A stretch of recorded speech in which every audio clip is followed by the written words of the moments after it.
অন্যের জন্য শুভ কামনা করলে এটা ফিরে নিজের দিকে আসে, এটা খেয়াল রাখেন। এটা একটা লাইফ হ্যাকস শেয়ার করতেছি, আজীবন কাজে লাগবে। অন্যের জন্য যেটাই ভালো কামনা করবেন এটা ঘুরে আপনার দিকে আসবে।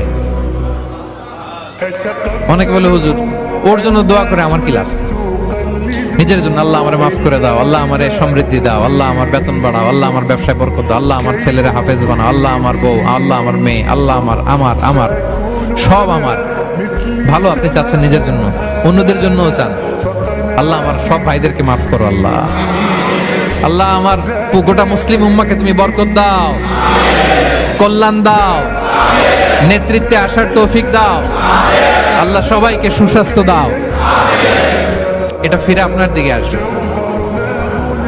অন্যের জন্য শুভকামনা বহুগুণ বৃদ্ধি হয়ে নিজের দিকে রিটার্ন করে। বিষ্ণু সাল্লাল্লাহু এটাই বলেছেন, মা মিন আবদিন মুসলিমিন ইয়াদউ লিআখিহি বিযাহরিল গায়বি ইল্লা ক্বালা লাহুল মালাকু ওয়া লাকা বিমিসলিন। কেউ যদি তার ভাইয়ের অনুপস্থিতি তার ভাইয়ের জন্য দোয়া করে, ফেরেশতারা ওই দোয়াটা তার জন্য আগে আগে করে। তাহলে অন্যের জন্য শুভকামনা করলে, দোয়া করলে লাভ না লস? ধরেন আমি মোশাররফ ভাইয়ের জন্য দোয়া করলাম যে আল্লাহ মোশাররফ ভাইকে তুমি সুস্থ করে দাও, তখন ফেরেশতারা বলে আল্লাহ যিনি দোয়া করতেছে তার যদি কোনো রোগ বালাই থাকে আগে তারে সুস্থ করে দাও।